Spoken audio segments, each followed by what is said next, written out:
રાજ્યમાં થયેલી દુર્ઘટનાને લઈને કોંગ્રેસ આજથી ન્યાય યાત્રા શરૂ કરવા જઈ રહી છે, ત્યારે તેને સૌથી મોટો ઝટકો સુરતથી લાગ્યો।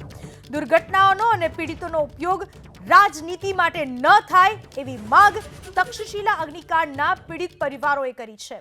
કોંગ્રેસની ન્યાય યાત્રામાં રાહુલ ગાંધી જોડાય તો પણ તે યાત્રામાં નહીં જોડાવાનું તક્ષશિલા અગ્નિકાંડના પીડિત પરિવારોએ એલાન કર્યું છે। સાથે જ તક્ષશિલા કાંડ સહિતના દુર્ઘટનાઓમાં પીડિત પરિવારોને ન્યાય મળે અને કેસ ફાસ્ટ ટ્રેક કોર્ટમાં ચાલે એ પ્રકારની માંગ પણ પીડિત પરિવારે કરી છે। છેલ્લા ઘણા સમયથી દુર્ઘટનાઓ મુદ્દે થઈ રહેલી રાજનીતિથી પીડિત પરિવારો વ્યથિત છે। સ્વાભાવિક રીતે જ ન્યાય સત્વરે મળે તેવી પીડિત પરિવારોની માંગ હોય જ। એ દર્દ સમજી એ માટેના પ્રયાસો તમામ લોકો સાથે મળીને કરે એ જરૂરી છે। આવો જોઈએ કોંગ્રેસની ન્યાય યાત્રાથી અડગા રહેવાના પીડિત પરિવારના નિર્ણય પાછળનું કારણ છે શું?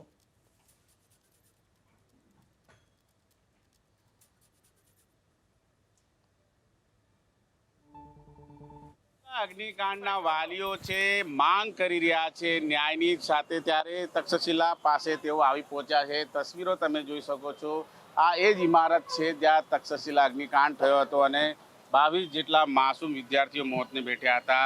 શું માંગણી છે તમારી? આજે તક્ષશિલા ઘટના બની અને 5-5.5 વર્ષ થઈ ગયેલા છે। અમારી એક જ માંગણી છે કે અમારો કેસ ફાસ્ટ કોર્ટમાં ચાલે, ડે ટુ ડે કેસ ચાલે અને ઝડપી ન્યાય મળે। અમારી પહેલાં પણ માંગણી હતી જે નામદાર કોર્ટે મંજૂર કરેલ નથી, અને ફરીથી અમે માંગણી કરીએ છીએ કે જે હજી કોર્ટની પ્રક્રિયા બાકી રહી છે એ ડે ટુ ડે કેસ ચાલે અને ઝડપી ન્યાય મળે। રાહુલ ગાંધી ન્યાય યાત્રા કાઢી રહ્યા છે, તો એમાં તમે જોડાવાના છો કે નહીં વાલીઓ? ના, અમે જ્યારથી આ લડત ચાલુ કરી ત્યારથી કોઈ પણ રાજકીય મુદ્દો ઊભો અમે કરવા દીધો નથી। કોઈ પણ આ સંવેદનશીલ કેસમાં બહારથી અને કાયદાકીય રીતે અમને લડતમાં જો મદદ કરતા હોય તો મોસ્ટ વેલકમ। બાકી ખોટી રીતે રાજકીય મુદ્દો ઊભો કરીને અમે કોઈ પણ રાજકારણમાં પડવા માંગતા નથી।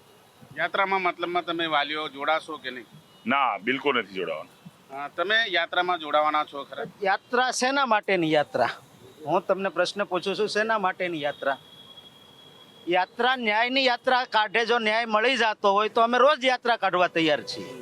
પણ અમારા છોકરાઓ હોય કે ચાહે કોઈ પણના સ્વજનોના લાશો ઉપર રાજનીતિ કરવી હોય તો અમે કોઈ એવા યાત્રાના સમર્થક નથી।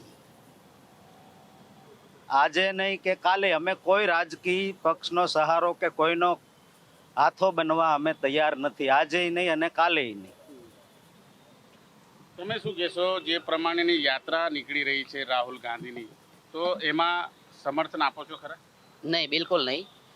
ન્યાય પ્રક્રિયા હંમેશા કોર્ટ થ્રુ થતી હોય છે।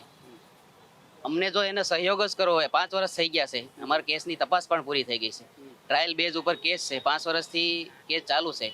એને જો અમને ખુદ મદદ જ કરી હોય તો કોર્ટમાં જેટલી મદદ કરે એટલી કરી શકશે। અમે રસ્તા ઉપર ક્યાંય પણ આવી રીતે અરાજકતા ઊભી કરવા માંગતા નથી, અને અમે કોઈ પણ રાજકીય પાર્ટીનો હાથો બનવા માંગતા નથી। બિલકુલ, અન્ય વાલીઓ છે તેમની સાથે પણ વાતચીત કરીશું। શું કહેશો, વાલીઓ કેટલા અત્યારે અહીં કેમ એકત્રિત થયા છે, કઈ રીતે? કે ભાઈ બસ આ જ મેસેજ દેવા માટે કે ભાઈ અમે ન્યાય માટે સરકાર પાસે માગણી કરીએ છીએ, અને અમારા નામે કે કોઈ પણ પીડિતોના નામે રાજકારણ થતું હોય તો અમે દિલ્હી સુધી મેસેજ કરવા માંગીએ છીએ। આને 5 વર્ષ થઈ ગયા છે સાહેબ, કે ચાહે રાહુલ ગાંધી હોય, ચાહે જિગ્નેશ મેવાણી હોય, એ બધા ફોન કરે છે તો 5 વર્ષ પહેલા ક્યાં ગયા હતા બધાય? તક્ષશિલાના વાલીઓ અત્યારે 5 વર્ષે જ બધાને યાદ આવ્યા?